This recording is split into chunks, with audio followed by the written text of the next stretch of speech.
je suis à Mitry-Mory, où va avoir lieu une transhumance. Un prestataire donc, qui fait de l'éco-pâturage sur les terrains de la ville, qui va organiser donc, avec la ville cette transhumance au travers de la ville, avec en attirant toute une population de gens qui sont venus là, pour voir ça. Là ici on voit le berger avec son chien qui est en train de son sifflet, commander le chien, où on voit que le chien, le border collie, est en train de regarder un petit peu ce travail de s'occuper. Beaucoup de gens sont là, sont venus pour assister avec les enfants, pour assister à cet événement. Voilà. Le travail réalisé par le berger avec son chien.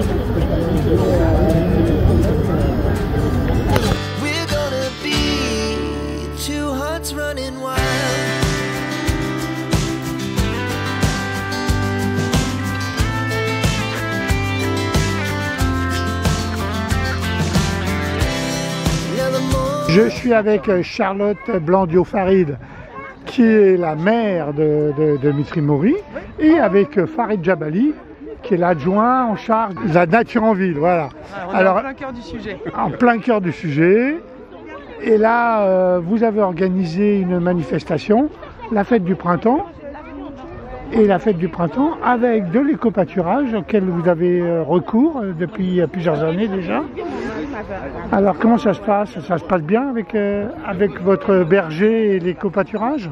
Oui, très bien. Bah, écoutez, cette initiative, elle s'inscrit déjà dans la semaine Mitry-Mory accueille le printemps, puisque nous avons tenu une belle initiative samedi sur le parvis de la Talente. Et aujourd'hui, on propose donc aux Mitriennes, aux Mitriens, donc vous voyez, il y a plein d'enfants qui sont là avec les assistantes maternelles et centres de loisirs qui vont venir pour faire la transhumance, voilà, de nos animaux qui sont dans 2 éco-pâturages que nous avons sur la commune, un dans le secteur de la Raineuse et l'autre à la briqueterie.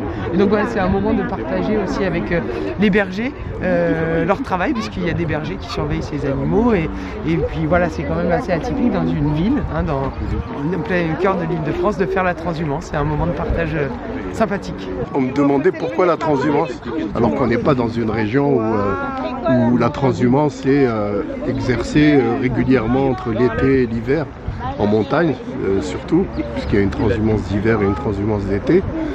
Généralement pour justement les pâturages, c'est-à-dire pour nourrir les bêtes. Or ici on a voulu aussi montrer aux Mitriens, à travers l'éco-pâturage, qu'il y avait autre chose, qu'on pouvait aussi découvrir les traditions, si je peux dire, de certaines régions qui sont éloignées de Mitry-Mory. Et donc la transhumance avec le partenaire donc, qui est Idéverdé, donc prestataire pardon, qui est Idéverdé, qui nous avait lors d'une réunion avec les services techniques et le service environnement proposé cette initiative, cette manifestation, auquel on a tout de suite adhéré avec Charlotte. Et donc du coup, ben voilà, les Mitriens vont découvrir ce qu'est une transhumance. Donc on pourra l'expliquer, les partenaires pourront l'expliquer.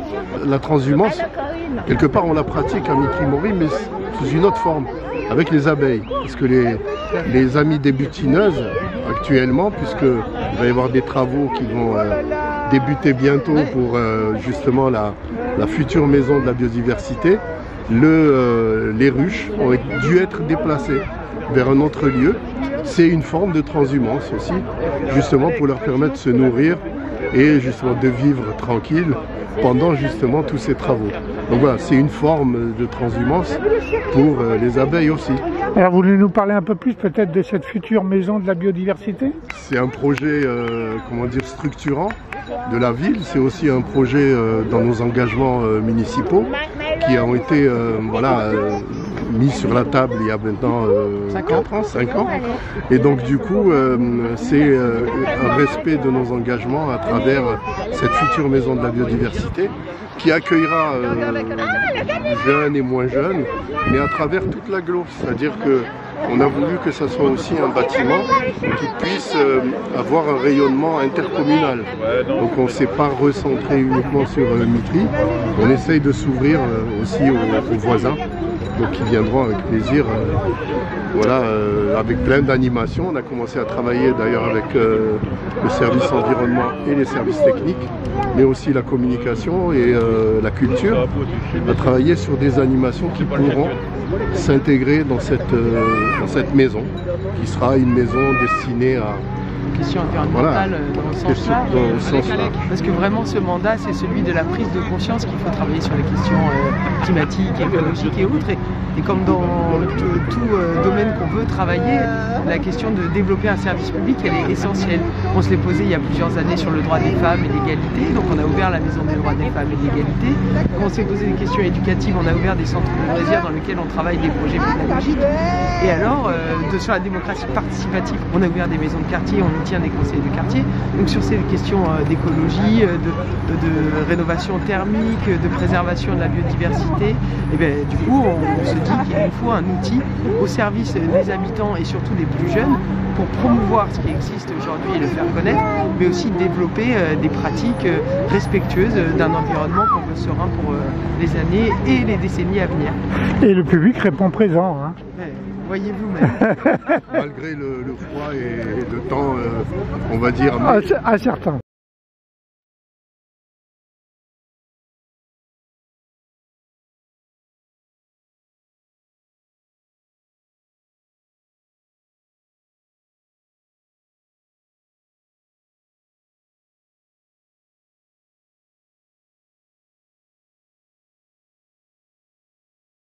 Benjamin Pasquier, je suis conducteur de travaux du coup chez IDEVRD, donc je suis les espaces verts de la ville de Mitry-Mory.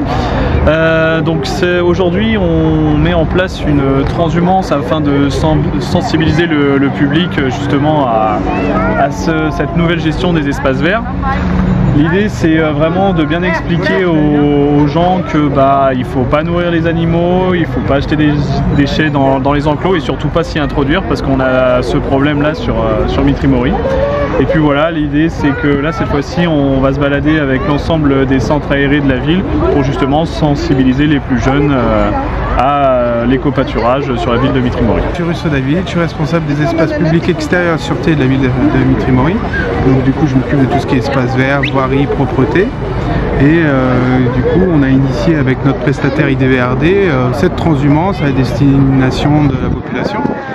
Donc là du coup on va partir dans très peu de temps, on va rejoindre le parc des Douves à pied, on va sécuriser aussi le parcours, il y aura un travail avec le chien de berger sur le plateau du parc des Douves de 10h à 11h et puis on va revenir ici pareil dans l'enclos. Je suis Marie-Christine Locatelli, je suis responsable du service environnement à la ville de Mitry-Mory.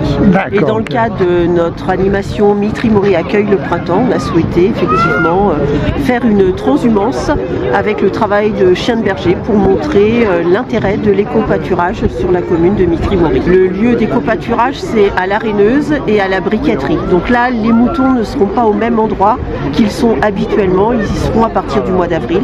Là c'est simplement une démonstration aujourd'hui du travail de chien de berger et pour montrer au public les moutons qui seront installés pour toute la saison d'été, printemps ou été sur Mitry-Mory. Et les faire circuler donc dans la ville voilà, pour aller... un parcours sécurisé sur le mail des Martyrs de Châteaubriand. Donc la population va nous suivre, nous avons les centres de loisirs qui arrivent, les enfants du centre de loisirs et également de l'IME Oasis. Je les garde, voilà. Alors, par contre je les castre pour assurer, voilà, parce que moi j'ai vraiment un programme de conservation, donc j'ai aujourd'hui moi je fais ce qu'on appelle du contrôle de performance. Donc le contrôle de performance, en fait j'ai la chambre d'agriculture qui vient pour peser mes animaux à 30 jours et à 70 jours. Et grâce à cette pesée là on sort des indices de prolificité et des indices de valeur laitière. Moi aujourd'hui c'est surtout ce qui m'intéresse, c'est les indices de valeur laitière, je travaille de plus en plus là-dessus. Et en fait je sélectionne les meilleures brebis qui ont les meilleurs indices de valeur laitière pour assurer en fait la nutrition et la pousse entre guillemets des agneaux et qu'il y ait une forme d'autonomie en fait. Parce que l'idée c'est qu'on est sur une race rustique, donc l'idée c'est vraiment pas de la complémenter en grains, c'est une race qui est plutôt herbagère, voilà, et travailler. Donc du coup l'intérêt de l'éco-pâturage dans la manière dont moi j'essaye de le mettre en place, c'est vraiment donc le travail de biodiversité sur les sites qu'on entretient, avec donc des mises au repos des pâtures sur lesquelles on travaille, pour travailler sur la régénération des sols et voilà, et surtout pas être en surpâturage. C'est pour ça que je les enlève en période hivernale. et gérer le chargement aussi, parce que d'une saison à l'autre, là par exemple on en a mis 5 et 5, mais en fonction des saisons, en fonction des années, on peut avoir plus ou moins de pousses en fonction de comment le site évolue. Voilà. Et après il y a tout ce qu'on appelle biodiversité domestique. Donc biodiversité domestique, c'est aussi tout le travail de conservation d'une race en fait. Une race à petit effectif qui a été amenée à disparaître. Ouais, non, c'est peu. Et par contre, c'est l'avantage de cette brebis-là, c'est que dans son berceau d'origine en Sologne, c'est une brebis qui valorise des milieux très pauvres en fait. La Sologne, enfin voilà. Et du coup, en éco-pâturage, c'est intéressant parce que c'est des brebis qui du coup savent se débrouiller quand même plutôt toutes seules. C'est ça, voilà. Et puis c'est une brebis qui est capable de faire contrairement à des races bouchères qui ont besoin de leur ration jour et qui, si elles n'ont pas leur ration, elles vont chuter. Et quand elles chutent en état, en fait, c'est des animaux que vous n'arrivez pas à récupérer en fait, parce qu'ils n'ont pas eu leur ration et du coup, vous avez du mal à les faire remonter. Et ça vous fait les surveiller tous les combien du coup? Je passe une fois par semaine minimum sur les sites. Voilà. Okay. Et du coup, l'avantage de cette race-là, c'est qu'elle est capable de faire ce qu'on appelle le yo-yo alimentaire. Donc, elle est capable d'avoir des variations de ressources et d'avoir un petit peu moins à manger sans que ça ait un impact sur son état général. Je m'appelle Sylvain Fabiani et mon entreprise c'est l'entreprise Verno Pâture. On a les chiens, après on va travailler avec les chiens. Il y a Serge qui est là. Alors moi j'ai mes chiens aussi, mais Serge est vraiment Serge travaille pour l'amicale du border collier au troupeau.